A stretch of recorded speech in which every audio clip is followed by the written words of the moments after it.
Created by. Tahukah kalian, biasanya penjual kelapa parut sering membuang air kelapanya. Begitu saja, padahal air kelapanya ini bisa dimanfaatkan loh untuk menjadi produk bioteknologi konvensional. Bioteknologi konvensional itu bioteknologi yang memanfaatkan organisme secara langsung untuk menghasilkan produk barang dan jasa yang bermanfaat bagi manusia melalui proses fermentasi. Ini saya akan menjelaskan tentang mikroorganisme yang digunakan dalam pembuatan nata de coco. Mikroorganisme yang digunakan ialah bakteri Acetobacter psilinum. Bacter psilinum adalah jenis bakteri asam asetat. Bakteri ini menghasilkan selulosa sebagai produk metabolisme dan juga dapat mengubah gula atau glukosa atau sukrosa menjadi asam asetat. Selain itu, bakteri ini juga sering digunakan dalam penelitian bioteknologi untuk menghasilkan selulosa murni yang memiliki berbagai kegunaan, baik dalam bidang medis maupun industri. Sebelum membuat nata de coco, kita sediakan dulu alat dan bahannya. Alat itu yang pertama wadah plastik, gelas ukur, saringan, koran, karet gelang, kompor, panci, sendok. Dan bahannya itu 1 liter air kelapa, 10 gram ZA, 100 gram gula pasir, 100 ml starter, dan 2 sendok cuka. Pada tahap perebusan, bahan utama yang digunakan adalah air kelapa, gula, dan sumber nitrogen seperti urea atau amonium sulfat. Perebusan bertujuan untuk mensterilkan larutan, membunuh mikroorganisme yang tidak diinginkan, dan memastikan kondisi yang higienis. Gula berfungsi sebagai sumber energi utama untuk bakteri Acetobacter psilinum, sementara sumber nitrogen mendukung pertumbuhannya. Setelah larutan dingin, bakteri yang dinokulasi akan berkembang, mengubah gula menjadi selulosa dan membentuk lapisan nata. Proses perebusan ini juga penting untuk menghindari kontaminasi yang dapat mengganggu fermentasi.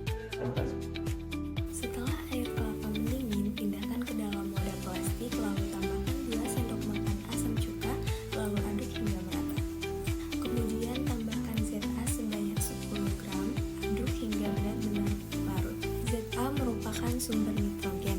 Penambahan sumber nitrogen bertujuan untuk meningkatkan aktivitas Acetobacter psilinum dalam memproduksi nata. Selanjutnya, tambahkan starter atau bibit nata sebanyak 100 ml dan diaduk sampai rata. Langkah selanjutnya adalah proses penutupan. Dalam proses nata de coco, untuk menutup wadah harus menggunakan kain atau kertas supaya terjadi pertukaran udara karena proses metabolisme memerlukan oksigen.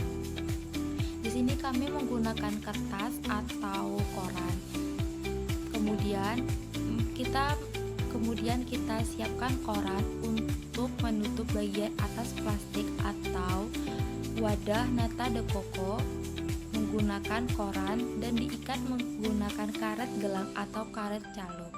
Selanjutnya, letakkan wadah ini di tempat permukaan datar dan dalam proses fermentasi nata de coco, wadah tersebut tidak boleh disenggol sedikit pun.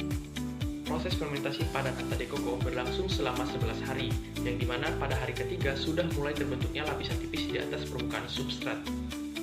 Berwarna putih seperti serabut halus dan sudah mulai mengeluarkan bau asam.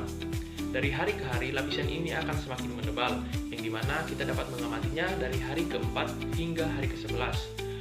Nah, setelah hari ke-11, barulah kita dapat melakukan panen terhadap nata de coco ini.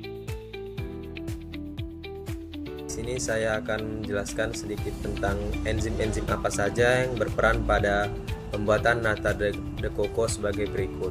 Yang pertama yaitu enzim fosfoglutamase, yang kedua yaitu enzim fosfoturidintransferase, yang ketiga yaitu enzim selulosa sintetase, yang keempat enzim selulosa ekstraseluler. Sekian enzim-enzim yang berperan pada pembuatan nata de coco. Enzim yang berperan dalam proses fermentasi nata de coco ada 4 macam. Yang pertama, enzim fosfoglutamase yang berperan sebagai pemecah gula menjadi glukosa dan fruktosa. Yang kedua, yaitu adalah enzim fosfaturidintransferase yang berperan sebagai membentuk uridin difosfat glukosa. Yang ketiga, yaitu adalah enzim selulosa sintetase yang berperan sebagai menghidrolisis pirofosfat menjadi ortofosfat. Yang keempat, yaitu adalah enzim selulosa ekstraseluler yang berperan sebagai penyusun senyawa glukosa menjadi polisakarida. Baik, mungkin hanya itu saja. Terima kasih. Nah, setelah 11 hari proses fermentasi, pemanenan nata de coco dapat dilakukan dengan membuka penutup wadah secara perlahan, kemudian diamati apakah bentuk nata de coco sudah bagus dan layak untuk dikonsumsi. Selanjutnya, nata de coco diambil dari wadah dan kemudian dicuci dengan air mengalir sampai bersih. Nah, setelah itu, nata de coco direndam dengan air bersih selama kurang lebih 1 hingga 3 hari. Air rendaman ini harus diganti setiap hari. Dan setelah 3 hari proses perendaman, nata de coco dapat dikonsumsi dan dipotong-potong sesuai selera. Baik, di sini saya ingin menjelaskan proses pengolahan nata de coco setelah pembilasan dan perendaman 1-3 hari. Pertama-tama nata de coco sudah dapat dipotong-potong sesuai keinginan kita. Kemudian masak air dan gula hingga larut. Lalu tambahkan daun pandan untuk menambah aroma nata de coco-nya. Kemudian masukkan nata de coco dan masak hingga matang. Setelah nata de coco matang, nata de coco sudah dapat diolah menjadi makanan dan minuman yang kita inginkan. Salah satu contohnya yaitu es serut melon nata de coco. Pertama-tama kita masukkan es ke dalam gelas.